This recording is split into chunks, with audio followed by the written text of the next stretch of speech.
बिस्मिल्लाहिर्रहमानिर्रहीम। अस्सलाम वालेकुम। कैसे हैं स्टूडेंट्स? उम्मीद है कि सब खैरियत से होंगे। लिसानुल लिसाब की नए लेक्चर के साथ हम मौजूद हैं। मेरे सामने है मैथमेटिक्स की 10th क्लास की book Khyber Pakhtunkhwa text book board Peshawar, unit number 3 variation की लास्ट एक्सरसाइज यानी रिव्यू एक्सरसाइज 3 के आज लास्ट लेक्चर को हम अटेंड कर रहे हैं जनाब। क्वेश्चन नंबर 13, 14, 15 हमारे पास रह गया था और आज हम इसको कंप्लीट करेंगे इस एक्सरसाइज को, और इंशाल्लाह फिर हम नेक्स्ट यूनिट की तरफ मूव करेंगे। क्वेश्चन नंबर 13 है आपके पास, if a by b is equal to c by d then prove that this is equal to this one. इस लेफ्ट हैंड साइड को राइट हैंड साइड के इक्वल प्रूव करना है और आपको दिया गया है कि a बाई बी जो है वो c बाई d के इक्वल है। दो रेशोज आपको इक्वल दे दी गई हैं। अच्छा, ये सब अगर ना देना तो हम इसके लिए कंप्लीट करने के लिए कोई इन्फॉर्मेशन तो होगी ना जिससे हम चलेंगे, इसलिए कहीं ना कहीं वो देगा। जैसे अगले क्वेश्चन में देखें, आपने ये प्रूव करना है, ये तीन अब आपके पास रेशियोज़ हैं जो कि इक्वल आपने प्रूव करनी है, लेकिन उससे पहले आप वो कुछ कोई और हिंट दे रहा है कि वो कंटिन्यूड प्रोपोर्शन है। इसी तरीके से ये दोनों जब वो इक्वल करना है आपने, तो इसमें अब देखिए पहले तीन रेशियोज़ दे रहा है, तो कहीं ना कोई हिंट शुरू में देगा, तभी आपने उसको यूज़ करना है। और मैंने आपसे एक मेथड की एक्सरसाइज में भी एक बात की थी कि जो प्रूव वाले क्वेश्चन होते हैं उसमें कुछ पता नहीं होता कि आप किस मेथड से सॉल्व करेंगे तो जाके आपको वो प्रूव करना पड़ेगा, हो सकता है। यानी कि किसी में के मेथड यूज़ हो रहा था, किसी में कोई प्रॉपर्टी यूज़ हो रही थी, जैसे कि एग्जांपल्स में से हमने देखा। तो जिन स्टूडेंट्स को अगर के मेथड नहीं आ रहा वो अभी से ज्वाइन कर रहे हैं, तो पहले के मेथड वाली एक्सरसाइज को अच्छे से समझ लें, उसके बाद आपको ये तीन क्वेश्चन, क्योंकि ये बिल्कुल रिलेट करते हैं उस एक्सरसाइज से। ठीक है जी, बाकी प्रूव करना कोई इतनी मुश्किल बात नहीं है, किसी भी तरीके से हो जाता है। चलिए जी, क्वेश्चन लिखती हूँ फिर मैं आपको एक्सप्लेन करती हूँ। मैंने गिवन और टू प्रूव जो कि प्रूव करना था उसको अलग अलग एक एक हेडिंग में लिख दिया है। ठीक है, अभी इस तरीके से लिखिए, ये एक अच्छा इंप्रेशन होता है, उसके बाद आप प्रूफ स्टार्ट करें। ठीक है। अच्छा, कुछ बुक्स में ऐसे भी होता है, कभी की बुक्स में भी आप अगर देखें या कोई टीचर से भी इस तरह करवा लेते हैं, डायरेक्ट प्रूफ से प्रूफ की हेडिंग दे के और बस क्वेश्चन को स्टार्ट ले लिया। ऐसा गलत बिल्कुल भी नहीं होता, लेकिन मसला ये है कि थोड़ा इम्प्रेशन नहीं बैठ रहा होता ना। जब आप एग्ज़ाम्स में बैठ रहे हैं तो फिर एग्ज़ाम्स में आपने कुछ ऐसा ज़रूर वहाँ पे इम्प्रेशन देना है जिससे आप किसी सूरत में आपके मार्क्स ना कटें। तो मेरे ख्याल से आप अगर इस तरह से लिखेंगे तो आपके मार्क्स नहीं कटेंगे, क्योंकि हर बंदा जो चेकर होता है वो ज़रूर ये कहीं ना कहीं सोच रहा होगा कि इसने डायरेक्ट ये गिवन लिखता, ये टू प्रूव लिखता, अलग से हेडिंग के साथ लिखते, तो शायद ये इस तरह से ज़्यादा उसको अच्छा समझा जाता है। तो मेरे ख्याल से मैं आपको सजेस्ट करती हूँ कि आप गिवन और टू प्रूफ की हेडिंग के साथ ज़रूर स्टार्ट किया करें प्रूफ वाले क्वेश्चंस को। चलिए जी, प्रूफ स्टार्ट करते हैं। a बाई बी इक्वल है c बाई डी के। सबसे पहले अगर मैं इस एक्सप्रेशन को इस तरीके से लिखूँ क्रॉस मल्टीप्लाई की फॉर्म में, तो ये बनता है A D is equal to B C. ठीक है, A D is equal to B C, या फिर अगर इस तरह से भी रहने देते तब भी सही है। अब आप ज़रा देखें कि आपने प्रूफ क्या करना है। पहले तो ज़रा सिर्फ लेफ़्ट हैंड साइड पे फोकस कीजिए।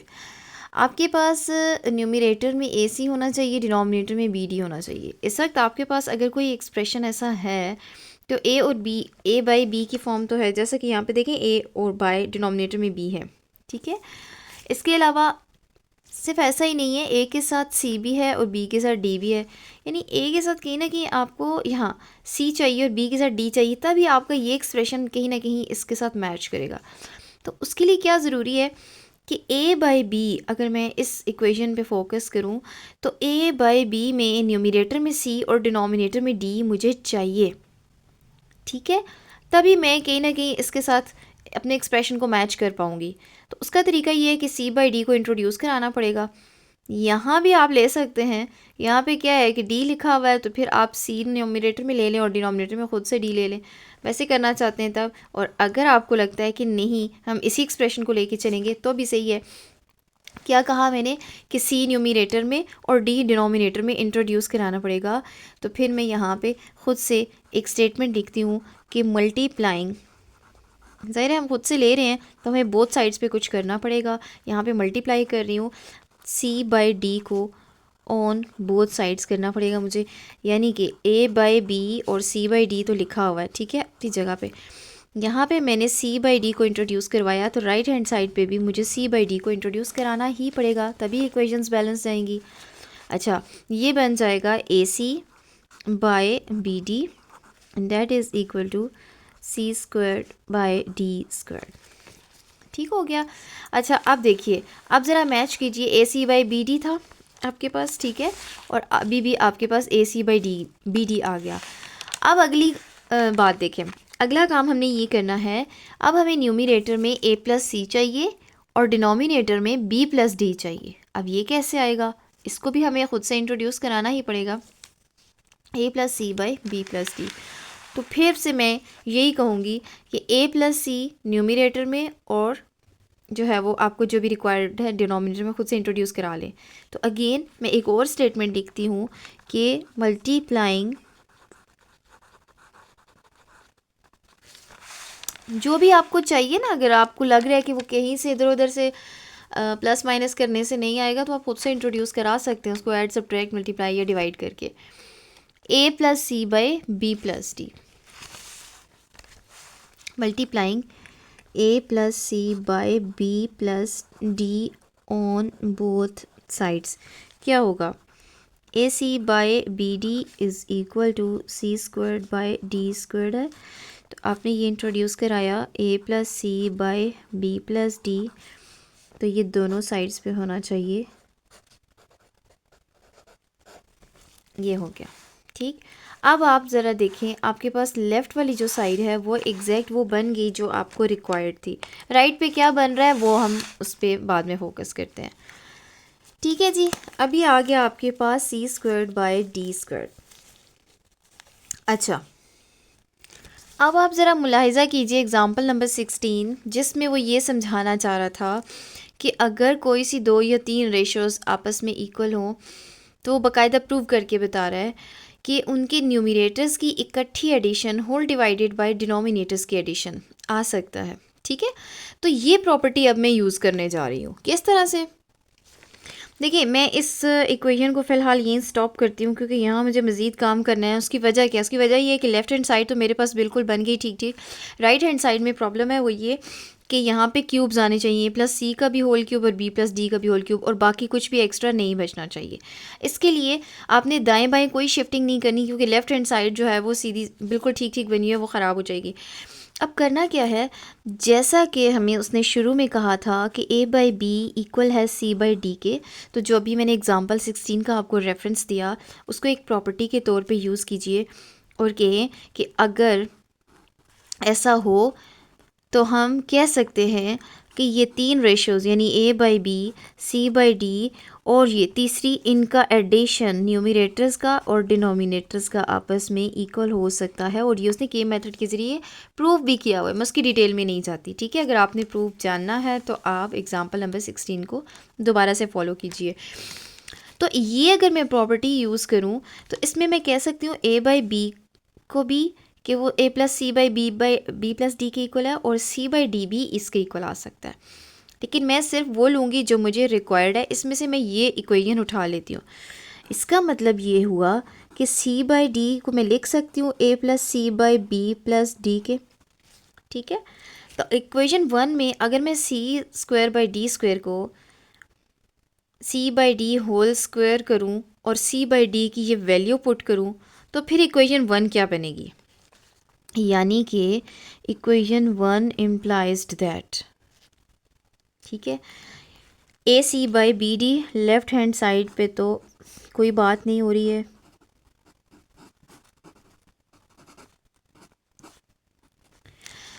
और बहुत सारे स्टूडेंट्स मुझे उम्मीद है कि समझ भी गए होंगे कि मैं क्या करने जा रही हूँ। सी स्क्वायर बाई डी स्क्वायर को मैं सी बाई डी होल स्क्वायर लिख रही हूँ, ठीक है, लिखा जा सकता है बिल्कुल। बाकी a plus c by b plus d as it is मैंने उठा के लिख दिया। अब क्या बनेगी equation number 1, this implies that, left hand side वैसे ही है, राइट हैंड साइड पे देखिए सी बाई डी को मैं यहाँ से इस इक्वेशन की हेल्प से रिप्लेस करती हूँ a plus c by b plus d से, और ये होल स्क्वायर जो है वो एज इट इज़ है, यहाँ पे a plus c by b plus d as it is आ गया। तो ये क्या बन जाएगा, ये मिलके बन जाएंगे, न्यूमरेटर्स को मैं अगर इकट्ठा करूँ तो ये बनता है whole cube A plus C whole cube, और डिनोमिनेटर में B plus D whole cubed, ठीक है। और लेफ़्ट हैंड साइड को आप बेशक लिखते आइए ऐसे ही, a c by b d into a plus c divided by b plus d. और ज़रा आप चेक कर लीजिए कि आपको प्रूव क्या करना था। ओके जी, नेक्स्ट क्वेश्चन है हमारे पास क्वेश्चन नंबर 14 और उसमें वो ये कहता है कि if A B and C are in continued proportion. ठीक है, ये हमें एक इंफॉर्मेशन दे दी गई है कि ए बी और सी जो है वो कंटिन्यूड प्रोपोर्शन में है। अब इससे एक रिलेशन बनेगा जिसको यूज़ करते हुए आपने ये तीनों प्रूव करनी है रेशोज़ के आपस में ये इक्वल हैं। ठीक है जी, मैंने अपने पास क्वेश्चन नोट डाउन कर लिया है जिसमें मैंने गिवन अपने पास लिख लिया है कि ये कंटिन्यूड प्रोपोर्शन में है। देखिए, अगर ये कंटिन्यूड प्रोपोर्शन में है तो मैं यहाँ से एक रिलेशन निकाल लिया है और वो ये कि ए बाई बी जो है वो इक्वल है बी बाई सी के। ठीक है, अब मैं लिखती हूँ कि जिसको मुझे प्रूव करना है, यानी कि टू प्रूव की हेडिंग के साथ। ये हो गया जनाब प्रूफ, जिसको प्रूव करना है। अब आ जाते हैं जनाब अपने प्रूफ की तरफ और मैं स्टार्ट करती हूँ जनाब। इसको ट्राई करेंगे के मेथड से भी, लेकिन पहले देखें जो हमें रिलेशन मिल गया है कंटिन्यूड प्रोपोर्शन के बाद, ए बाई बी इक्वल है बी बाई सी के। As a by b is equal to b by c. अब मैं यहाँ से स्टार्ट करती हूँ। सबसे पहले मुझे इस तरह की कोई फ्रैक्शन चाहिए ए बाई सी की फॉर्म में। देखें ए है ना मेरे पास, अब मुझे डिनोमिनेटर में सी चाहिए। ये बी नहीं चाहिए, इसको मैं शिफ्ट कर लेती हूँ। So this implies that A is equal to B जाएगा, दूसरी साइड पे मल्टीप्लाई हो जाएगा, बी स्क्वायर्ड बन जाएगा और सी आ जाएगा डिनोमिनेटर में। ठीक है, अब मुझे डिनोमिनेटर में सी चाहिए, जैसा कि यहाँ पे लेफ्ट हैंड साइड में, तो मैं यहाँ पे लिखती हूँ dividing C on both sides. ठीक है, ये वाला सी था लेकिन ये शिफ्ट होने के बाद मल्टीप्लाइंग में आ जाता, मल्टीप्लिकेशन में आ जाता, तो फिर इसलिए हमें लेना ही पड़ता सी ऑन बोथ साइड्स।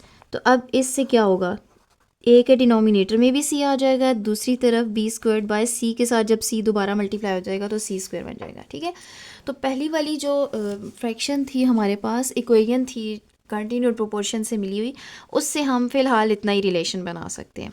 ठीक है जी, इसको मैं यहीं पे स्टॉप करती हूँ, इक्वेशन 1 का नाम देती हूँ और देखते हैं कि आगे क्या ये सब किसके इक्वल बनता है। अब देखिए, आपने नज़र दौड़ानी है कि कोई प्रॉपर्टी, कोई कंपोनेंट और डिविडेंड प्रॉपर्टी का कोई चांस है, नहीं है। एग्जांपल्स के ज़रिए जो हमने कुछ सीखा वहाँ से कुछ किया जा सकता है, नहीं है। लेट्स ट्राई के मेथड। ठीक है, तो के मेथड के अकॉर्डिंगली अगर मैं इसको ट्राई करूँ तो मैं ये कह सकती हूँ कि जैसा कि मैं दोबारा से ये रिलेशन लेती हूँ कि ए बाई बी जो है वो इक्वल है बी बाई सी के, और मैं इसको सपोज करती हूँ कि ये जो है वो, अच्छा चलिए मैं नेक्स्ट लाइन में लिख दूँ again, A by B equal है बी बाई सी के। तो यहाँ पे आप कंफ्यूज हो जाएंगे, इसलिए मैं अगले स्टेप में लिखती हूँ कि मैं सपोज करती हूँ कि ये जो ए बाई बी बाई सी के इक्वल है, ये दोनों ही किसी कांस्टेंट के इक्वल है। ठीक है, अगर ऐसा है तो मैं इसको सेपरेटली लिख सकती हूँ, a by b is equal to k and b by c is equal to k. ठीक है, अब यहाँ से अगर मैं ए और बी की वैल्यू निकालूँ तो ये बनेगा a is equal to b k and b is equal to c k. ठीक है जी, अब जहाँ जहाँ मुझे ए चाहिए होगा मैं बी के पुट करूँगी और जहाँ जहाँ बी आ जाएगा वहाँ मैं सी के पुट करती जाऊँगी bye the help of these two relations. ठीक है, अब ज़रा आप इसको एक नाम दे दें जिसको मुझे प्रूव करना है। मैं इसमें से अब मैं इसको कंसिडर करने जा रही हूँ। ठीक है, पहले मैंने ए बाई सी बनाने की कोशिश की, ये मेरे पास एक इंपॉर्टेंट इक्वेशन है, इस पर हम बाद में बात करते हैं। अब आ जाइए ये वाली फॉर्म, इस पे बात करते हैं। अब मैं एक वर्ड लिखती हूँ क्योंकि मैं सिर्फ इसमें से एक रेशो उठा रही हूँ, तो मैं कहूँगी कंसिडर दिस एक्सप्रेशन, यानी कि क्या कंसिडर करना है हमने कि a squared plus a b plus b squared divided by b squared plus b c plus C squared. ठीक है, इसको कंसिडर करें और इसमें ए की जगह बी के और बी की जगह सी के पुट करते हैं और फिर देखते हैं क्या रिलेशन बनता है।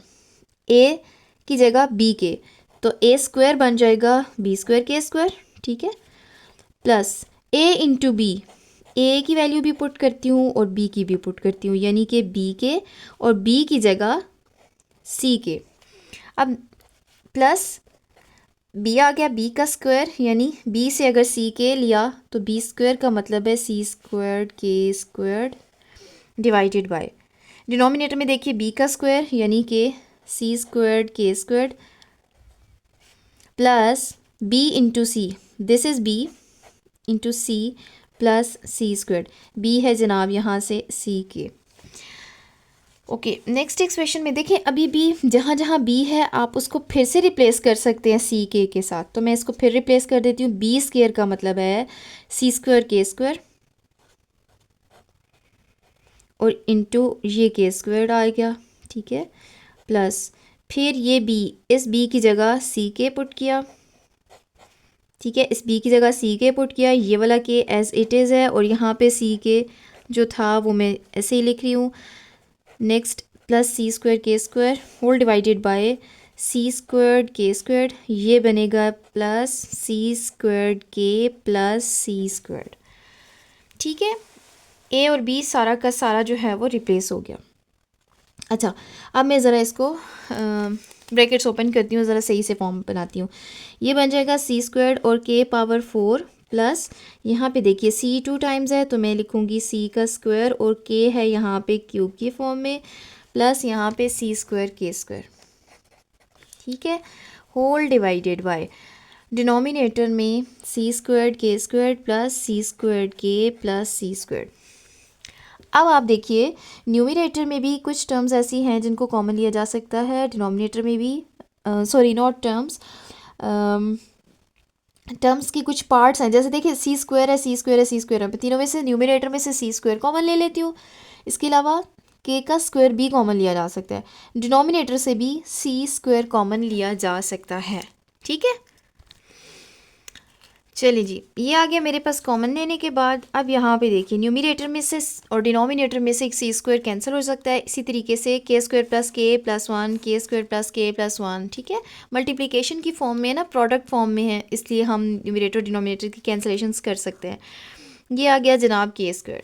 और ये असल में क्या था, देखें ये मैंने ये वाला पार्ट उठाया था, a square plus a b plus b square, इसी को कंसिडर करके इसका मतलब ये हुआ, दिस इम्प्लाइज्ड दैट ये जो रिलेशन आया था मेरे पास a square plus a b plus b square whole divided by b square plus b c plus C square is equal to k square. और मैं इसको नाम दे देती हूँ, बेहतर है यहाँ पे के स्क्वायर लिखा हुआ हो, यहाँ ना हो, ठीक है। इसको मैं इक्वेशन नंबर 2 का नाम दे देती हूँ, ठीक है। एक इक्वेशन नंबर 1 थी पहले जिसमें हमने ए बाई सी का एक रिलेशन निकाला, अब हमने इसका एक रिलेशन निकाल लिया, अब मैं इसको कंसिडर करती हूँ। अच्छा, अगर आप बाकी दोनों को साथ साथ लेके जाना चाहते हैं तब भी ठीक है, जैसे मर्ज़ी है करें, ठीक है। मुझे वो बहुत ज़्यादा कॉम्प्लिकेटेड लग रहा था इसलिए मैंने अलग अलग तीनों को लिया। अब आपने फिर से कंसिडर करना है इस तीसरे एक्सप्रेशन को, रिलेशन को, a square minus b square divided by b square minus c square. और मैं यहाँ पे फिर से वैल्यूज़ पुट करती हूँ बाय द हेल्प ऑफ के स्क्वायर, जैसा कि था ए था हमारे पास क्या बी के, ठीक है। तो ए स्क्वायर बन जाएगा B square K square minus b square को मैं इसी तरह रहने देती हूँ डिनोमिनेटर में। अच्छा, बी की भी तो वैल्यू आई थी ना, ये देखें बी सी के इक्वल था, तो अब जहाँ जहाँ बी आएगा वहाँ मैं सी के पुट कर दूँगी, तो बी स्क्वायर बन जाएगा सी square K square minus c square, ठीक है।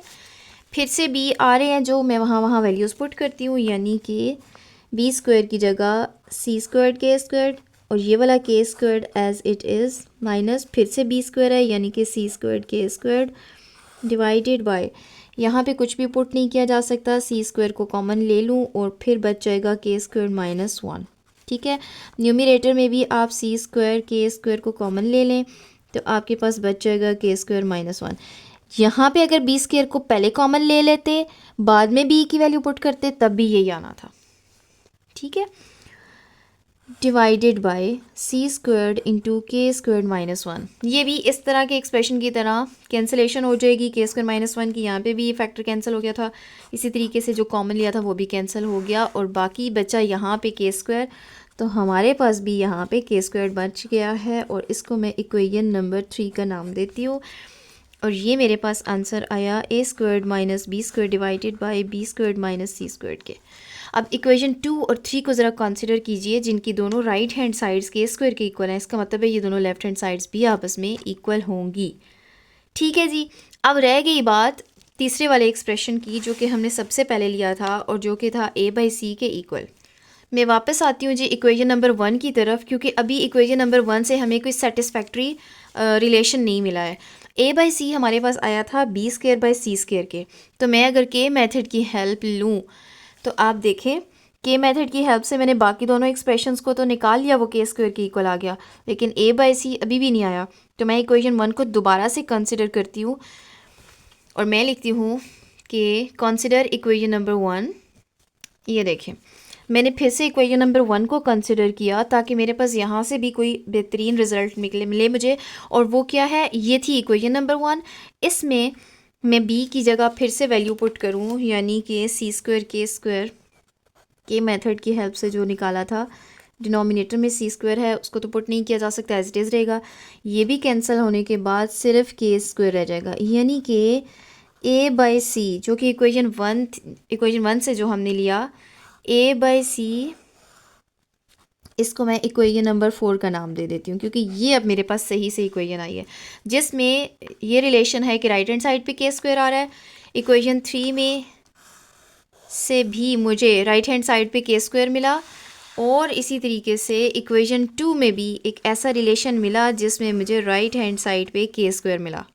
ठीक है, तो इक्वेशन 2, इक्वेशन 3 और इक्वेशन नंबर 4 से मैं कह सकती हूँ कि हेल्प से मैं कह सकती हूँ from equation number 2, equation number 3 and equation number 4, it is clear that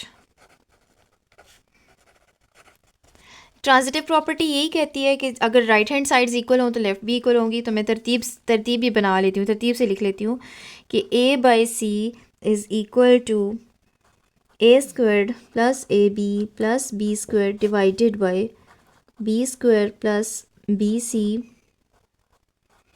plus C square is equal to a square minus b square divided by b square minus c square and hence proved। ठीक हो गया जी। चलें जी next question की तरफ चलते हैं, question number 15, जिसमें वो 3 रेशियोज़ को पहले से इक्वल दे रहा है आपको, और फिर कहता है कि आप ये प्रूव करें कि ये लेफ्ट हैंड साइड इस राइट हैंड साइड के इक्वल है। ठीक है जी, आपके पास रेशियोज़ जो है वो इक्वल आ गई हैं। मैं गिवन टू प्रूव लिखूँ फिर एक्सप्लेन करती हूँ। इसमें भी हम इंशाल्लाह की मेथड को ही ट्राई करते हैं और मुझे उम्मीद है कि उससे सॉल्व हो जाएगा। जी मैंने अपने पास गिवन जो 3 फ्रैक्शंस थी वो भी लिख ली। ठीक है, 3 रेशियोज़ जो इक्वल थी। इसके अलावा जो टू प्रूव में हमने लिख दिया जिसको हमने प्रूव करना था, और मैंने सपोज़ कर लिया कि तीनों की तीनों रेशियोज़ के इक्वल हैं। अगर के इक्वल हैं तो फिर इसमें हर रेशियो मैंने बारी बारी के इक्वल कर दी। ठीक है, अब हर रेशियो से जो है वो हर फ्रैक्शन से मैंने रिलेशंस निकाल लिए, यानी ए बी के इक्वल है, सी डी के इक्वल है, और ई जो है वो एफ़ के इक्वल है। अब मैं इसको कंसिडर करती हूँ, या तो ये तरीका है कि आप दोनों को इकट्ठा लेके चलें लेफ़्ट राइट हैंड साइड, और दूसरा तरीका ये है कि आप कंसिडर करते जाएं पहले एक रेशो को और फिर दूसरी को, a cube plus c cube plus e cube divided by b cube plus D cube plus F cube equal to g. A की वैल्यू मैं पुट करूँगी बी के, तो ये बन जाएगा बी क्यूब के क्यूब, प्लस सी की वैल्यू पुट करूँगी डी के, तो क्यूब्स लेने के बाद ये बन जाएंगे डी क्यूब के क्यूब, प्लस ई की वैल्यू मैं पुट करूँगी एफ़ के, और क्यूब्स लेने के बाद एफ़ क्यूब के क्यूब बन जाएगा। ठीक है, डिनोमिनेटर में बी डी और एफ़ हैं, और वो मैं as it is B cube plus D cube plus F cube लिख दूँ, क्योंकि यहाँ पे कोई वैल्यू नहीं पुट की जा सकती। ठीक है जी। अच्छा, फर्दर क्या बन जाएगा, आप न्यूमरेटर में चेक कीजिए, यहाँ पे के क्यूब को कॉमन लिया जा सकता है। ठीक है, taking K cube as common we are left with B cubed plus D cube plus F cube, and what is the denominator, B cube plus D cube plus F cube. ठीक, now cancel हो जाएंगी, पूरा expression cancel होगा। B cube के साथ D cube के साथ F cube को एफ़ क्यूब के साथ कैंसिल नहीं करना, ये ऐड सब्ट्रैक्ट हो रहे हैं। ठीक है, इस तरह से कभी भी कैंसिल नहीं होता है। ये पूरा एक एक्सप्रेशन जो कि किसी के साथ मल्टीप्लाई हो रहा था, फिर हम उसकी कैंसिलेशन कर सकते हैं। ठीक है, अच्छा, ये आ गया जनाब के क्यूब के इक्वल। लेफ्ट हैंड साइड भी मैं लिख के उसको एक इक्वेशन का नाम दे देती हूँ। A cube plus c cube plus e cube divided by b cube plus D cube plus F cube. जिन स्टूडेंट्स को समझ में आ गया है मैं उनको सजेस्ट करती हूँ कि आप पूरी वीडियो को मत देखें, ठीक है। अगर पता है कि इसके बाद क्या होगा तो आप मत देखिए, खुद से ट्राई करें। अब मैं दूसरा एक रिलेशन कंसिडर करती हूँ जो कि राइट हैंड साइड में था, उसको मुझे प्रूव करना है। A c e b D f, a c e by b D F, और फिर से मैं वैल्यूज़ पुट करूँगी ए सी ई की, यहाँ पे तीनों वैल्यूज़। बी डी एफ चूँकि मेरे पास नहीं है तो इसको मैं एज इट इज़ रहने देती हूँ। ए की वैल्यू बी के, ठीक है, सी की वैल्यू डी के और ई K F K, and it will become B D F और के क्यूब। बहुत आसान था, मेरे ख्याल से ये कोई इतना बड़ा चैलेंज नहीं था, बहुत आसान है। ये कैंसिल हो गए जनाब, और फिर हमारे पास रह गया सिर्फ के क्यूब। मैं लेफ्ट हैंड साइड बी लिख लेती हूँ, a c e by b D f and a c e by b D F, और इस इक्वेशन को नाम दे देते हैं सेकंड इक्वेशन का। Now from equation 1 and equation 2 it is clear that if right hand sides are equal left hand sides are also equal, ठीक है। या आप यूँ कहिए from equation 1 and 2 it is clear that, ठीक है। या फिर आप यूँ कहिए कि by the help of transitive property this equation is equal, this expression is equal to this one, ठीक है जी। फ्रॉम, जैसे भी आपको आसान लगता है, from equation 1 and equation number 2, यहाँ पे मैं सिर्फ इनकी लेफ्ट हैंड साइड्स लूँगी। A cube plus c cube plus e cube whole divided by b cube plus D cube plus F cube equal to a c e by b D f, ठीक है जी। Hence proof की statement इसके बाद लिखना चाहते हैं तो ठीक, अदरवाइज़ यहाँ तक कंप्लीट है जी। यूनिट नंबर 3 आज हो गया है हमारा कंप्लीट। आज हमने कवर किया इस वीडियो में लास्ट क्वेश्चंस को। ये रिव्यू एक्सरसाइज के सिर्फ सब्जेक्टिव टाइप के क्वेश्चंस मैंने अटेम्प्ट किए हैं। अगर आपको कोई प्रॉब्लम इसके अलावा किसी ऑब्जेक्टिव टाइप क्वेश्चन में है तो उसको ज़रूर पूछिएगा। नेक्स्ट वीडियो में इंशाल्लाह हम नेक्स्ट यूनिट को स्टार्ट करेंगे जिसकी सबसे ज़्यादा डिमांड होगी। आपके माइंड में अगर कोई क्वेश्चन है और अगर आप चाहते हैं कि इसके बाद यूनिट नंबर 4 नहीं बल्कि कोई और यूनिट स्टार्ट होना चाहिए तो मुझे कमेंट सेक्शन में ज़रूर बताइएगा, फिर हम उसको स्टार्ट लेंगे नेक्स्ट वीडियो तक। अल्लाह हाफ़िज़।